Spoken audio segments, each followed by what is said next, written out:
Hello दोस्तों, आप सभी कैसे हो। उम्मीद है कि अच्छे होंगे।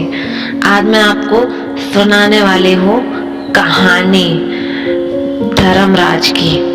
धार्मिक मान्यताओं के अनुसार हर व्यक्ति को अपने जीवन काल में धर्मराज की कहानी एक बार जरूर सुननी चाहिए। कहते हैं इस कहानी को सुनने से बैकुंठ धाम के रास्ते खुल जाते हैं। जानिए क्या है धर्मराज की कहानी और इसको पढ़ने के नियम क्या है। तो पौराणिक कथा के अनुसार एक गांव में एक बुढ़िया रहती थी। वह खूब व्रत और पूजन करती थी। तब उसकी उम्र पूरी हो गई तो उसे एक दिन यमदूत लेने आए और वह उनके साथ चल दी। रास्ते में चलते चलते एक गहरी नदी आई तो यमदूत ने उससे पूछा कि माई, तुमने गौ का दान किया है या नहीं। बुढ़िया ने तुरंत पूरी श्रद्धा से गाय का ध्यान किया तो गाय उसके समक्ष आ गई। फिर बुढ़िया उस गाय की पूंछ पकड़कर नदी आसानी से पार कर गई। कुछ देर बाद उसके रास्ते में काले कुत्ते आ गए। तब यमदूत ने कहा कि कुत्तों को खाना दिया था या नहीं। बुढ़िया ने फिर कुत्तों का ध्यान किया तो वे रास्ते से चले गए। बुढ़िया फिर से आगे बढ़ने लगी तब उसके रास्ते में कौवा आ गया और उन्होंने उनके सिर में चोंच मारनी शुरू कर दी। यमदूत बोले, किसी ब्राह्मण की बेटी के सिर में तेल लगाया था या नहीं। बुढ़िया ने फिर ब्राह्मण की बेटी का ध्यान किया तो कौवा वापस चला गया। कुछ आगे बढ़ने पर बुढ़िया के पैर में कांटे चुभने शुरू हो गए। यमदूत बोले कि खड़ाऊ का दान किया है या नहीं। बुढ़िया ने उसका ध्यान किया और खड़ाऊ उसके पैरों में आ गई। बुढ़िया फिर आगे बढ़ी तो फिर चित्रगुप्त जी यमराज से कहा कि आप यहाँ किसे लेकर आए हो।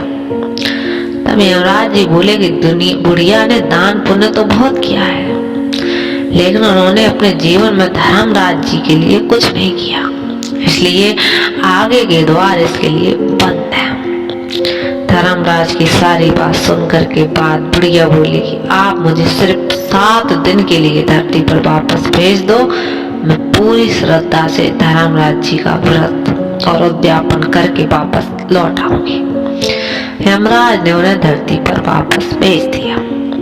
बुढ़िया अपने गांव आ गई और गांव वालों ने उसे भूतनी समझकर अपने घर के दरवाजे बंद कर लिए।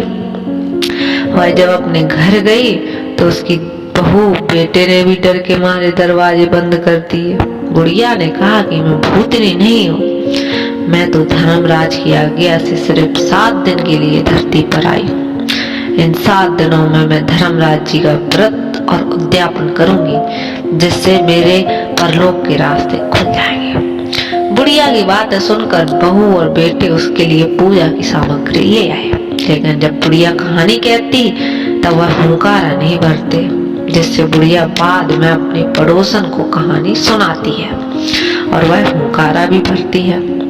इस तरह से 7 दिन धर्मराज की विधि विधान व्रत पूजा उद्यापन करके बाद धर्मराज जी बुढ़िया को लेने के लिए विमान भेज दिया।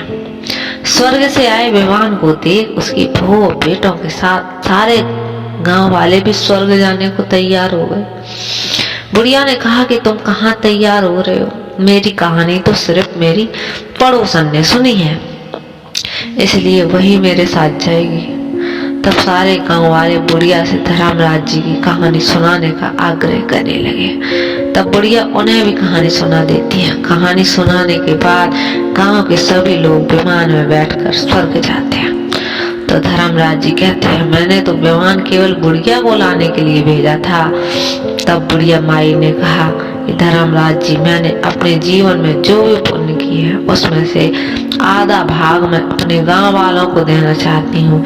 इस तरह से धर्मराज ने ग्राम वासियों को भी स्वर्ग जाने दिया। हे धर्मराज महाराज, जैसे आपने बुढ़िया और उसके गांव के सभी लोगों को स्वर्ग में जगह दी, उसी तरह हमें भी देना। साथ ही कहानी सुनकर हुंकारा भरने वालों को भी और कहानी कहने वालों को भी परलोक में जगह देना। धर्मराज महाराज की जय हो। जय यमराज महाराज की। धर्मराज की कहानी पढ़ने के नियम अगर जानना चाहते हो तो पौराणिक कथा के अनुसार कोई 6 महीने, कोई 7 महीने, कोई दिन में ही सुन ले, पर धर्मराज जी की कहानी जरूर सुननी चाहिए। इसके बाद उसका उद्यापन कर देना चाहिए। उद्यापन में काठ ही दे सकते हो, छतरी दे सकते हो, टोकरी, टॉर्च, साड़ी बिलास का पीस, चप्पल, बाल्टी, रस्सी, मोती, 6 मूंगा, यमराज जी की लोहे की मूर्ति, लोटे में शक्कर भरकर, 5 बर्तन, धर्मराज जी की सोने की मूर्ति, चांदी का चांद, सोने का सूरज, चांदी का साठिया ब्राह्मण को दान में देना चाहिए। ध्यान रखें कि प्रतिदिन चावल का साठिया बनाकर ही ये कहानी सुनी जाती है। तो दोस्तों, कैसी लगी हमारी कहानी प्लीज कमेंट करके बताएं और हमारे चैनल को सब्सक्राइब कर लें।